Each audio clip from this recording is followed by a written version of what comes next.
बिस्मिल्लाहिर्रहमानिर्रहीम। लाखों करोड़ों दुरूदो सलाम मोहम्मद मुस्तफ़ा सल्लल्लाहु अलैहि वसल्लम और आले मोहम्मद पर। मैं हूँ उमर दराज गोंदल।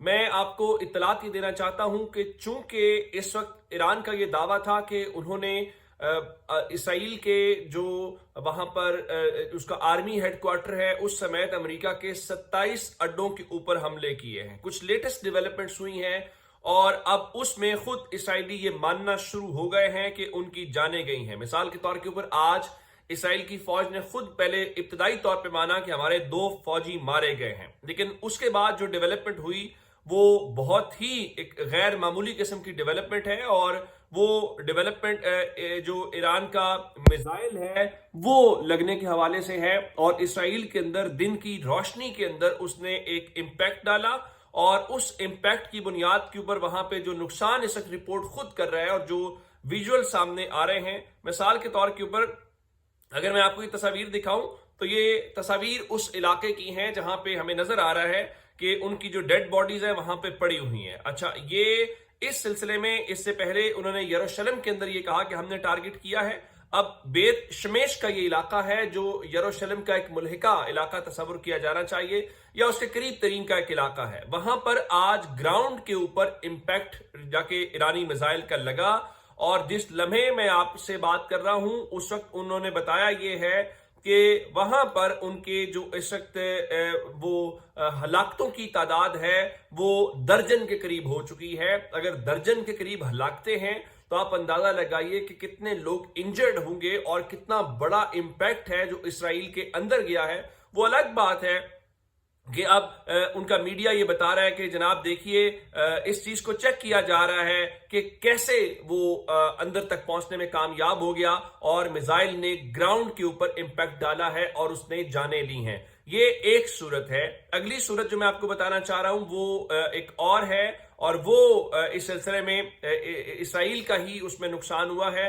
वो नुकसान क्या है? वो नुकसान जो है आप जानते हैं कि इनका अब जो सेटअप है वो अबू धाबी के अंदर भी है, क्योंकि यूएई के साथ उनके सिफारती ताल्लुकात हैं और वहां पर भी इत्तलात ये हैं कि कुछ इनकी जो एम्बेसी का कॉम्प्लेक्स था या जहां पे इनकी एम्बेसी है उस एम्बेसी को लेकर ईरान का जो ड्रोन है उसने इसराइली एम्बेसी की बिल्डिंग को हिट किया है और उसके नतीजे में अब ये कह रहे हैं कि 2 इसराइली जो है वो स्लाइटली इंजर्ड हैं। अब इससे अंदाजा लगाइए कि अब उसको बचाना कि आप ईरान के इंपैक्ट से बचें ये मुश्किल है। वो वहां तक टारगेट करने के अंदर जो है वो कामयाब हो रहे हैं और अब खुद इसराइली अपने मुंह से बोलना शुरू हो गए हैं कि हमारे जो लोग हैं वो मारे जा रहे हैं या हमारे लोग जख्मी हैं। यानी आप अंदाजा कीजिए कि वहां तो मीडिया भी उस तरह इंडिपेंडेंटली रिपोर्ट नहीं करता।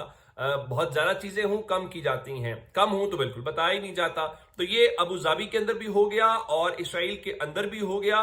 तो इससे अंदाजा होता है कि ये बैत जो शमेश है, ये शम्स है, वहां पर होने के हवाले से 2 दर्जन से ज्यादा अफराद के जख्मी होने के हवाले से है। और खुद इसराइल की जो डिफेंस फोर्सेस का ऑफिशियल अकाउंट है उन्होंने इस बारे में उसकी तस्दीक कर दी है।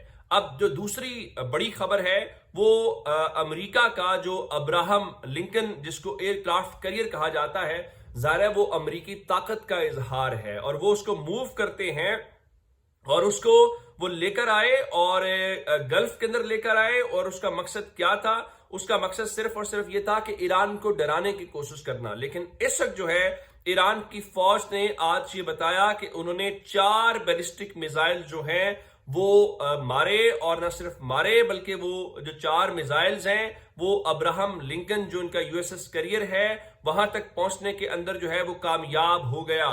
तो अब ये एक बहुत ही गैर मामूली किस्म की बात है कि अमेरिका जो अपना बहरी बेड़ा लेकर आया वो डराने के लिए, उसके ऊपर ईरान ने 4 बैलिस्टिक मिसाइल मार के बताया है कि कोई भी ऐसी जगह हमारी रेंज से या हमारी उस चीज से इस वक्त जो है वो बाहर नहीं है। ये बिल्कुल एक गैर मामूली किस्म की सूरत हाल जो है वो हमें नजर आ रही है उस चीज को लेकर। अच्छा, उस हवाले से अब से थोड़ी देर पहले जो पेंटागन है उसने ये बताया है, ये इस कैरियर को लेकर नहीं है, उन्होंने वैसे ही बताया है कि 3 अमेरिकी फौजी मारे गए हैं, 5 जख्मी हैं। ये कब मारे गए हैं सिर्फ इतना बताया गया है कि ईरान के खिलाफ ऑपरेशंस के दौरान ये हलाकतें या जख्मी हुए हैं, لیکن کب, کیسے, ڈرون میں کیسے, یہ اس حوالے سے امریکہ نے تفصیلات نہیں دی. تو اسرائیل کے ساتھ جو ہے وہ امریکہ بھی اپنی ہلاکتوں کے حوالے سے, ظاہر نمبر کاؤنٹ بہت کم بتایا جا رہا ہے, آپ ایران کا تو بہت زیادہ بتائیں گے لیکن اسرائیل کا اور امریکہ کا اس طرح سے شاید نہ بتایا جائے. اچھا, اس سے ہٹ کے 2-4 چیزیں اور ہوئی ہیں, اور ایک ایران کے جو سورسز ہیں وہ کلیم کر رہے ہیں کہ انہوں نے اماراتی ایک آئل پلیٹ فارم جو ہے پرشین گلف کے اندر ڈرونز کے ساتھ اٹیک کیا ہے. یہ ایک غیر معمولی جنگ ہے, اور اس سے پہلے اگر میں آپ کو یہ بتاؤں تو ایک نیول بیس ابو ظبی کے اندر جو ہے وہاں پہ بھی ڈرون اٹیک ہوا, اور اس میں کچھ باتیں آئیں جس میں کچھ لوگوں نے بتایا کہ غالباً وہ جو ہے وہ فرانس کی وہاں پر نیول بیس ہے. اچھا, میرے لیے خود حیرانی کی بات تھی کہ چلیں باقی کی سب سمجھ آتی ہے, لیکن کیا ایران کے اندر جو ہے وہ فرانس کی بھی کوئی نیول بیس ہے ابو ظبی کے اندر؟ یہ ایک بہت ہی حیران کن بات تھی, تو انہوں نے اس کو ہٹ کیا. لیکن اصل بات یہ جو اماراتی آئل پلیٹ فارم ہے اس کو ٹارگٹ کرنے سے زیادہ یہ ایک اپنی جگہ پہ خبر ہے. دوسرا, ان سے ہٹ کے جو کویت ہے وہ کہہ رہا ہے جی ان کے ہاں بھی ایک ہلاکت ہوئی ہے, 32 افراد زخمی ہیں, جس کا مطلب ہے کہ وہاں پر بھی گراؤنڈ کے اوپر امپیکٹ ڈالنے میں کامیاب ہو گئے.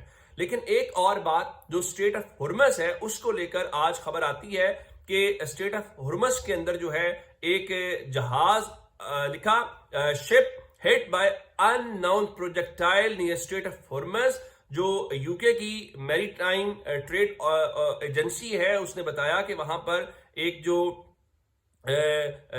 وہاں پر کہنا چاہیے کہ مینا سکر نامی جو اس کو ہٹ کیا گیا ہے.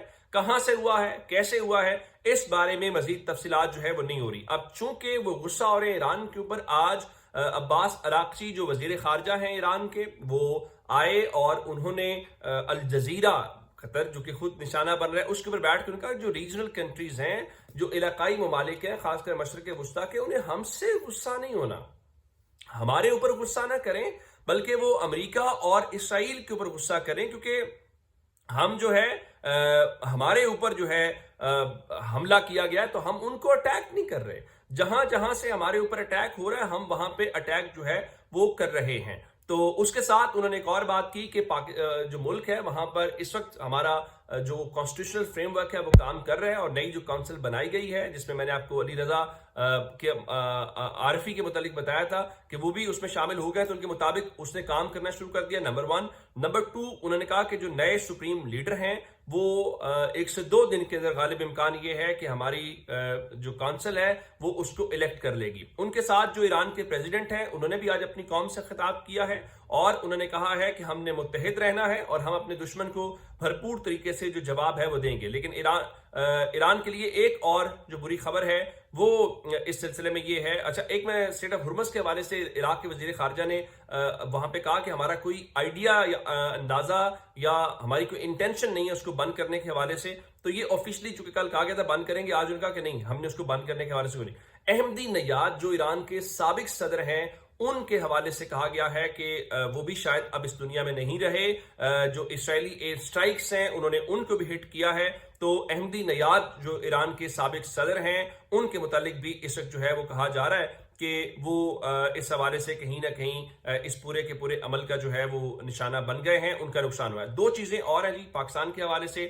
پاکستان نے سرکاری سطح کے اوپر آج ایران کے ساتھ جو ہے وہ افسوس کا اظہار کیا ہے اور کہا جی ہم پاکستان کی حکومت عوام اس دکھ کی گھڑی میں ایران کی عوام کے ساتھ کھڑے ہیں, اور ساتھ ہی اس کو عالمی قوانین کی خلاف ورزی قرار دیا ہے.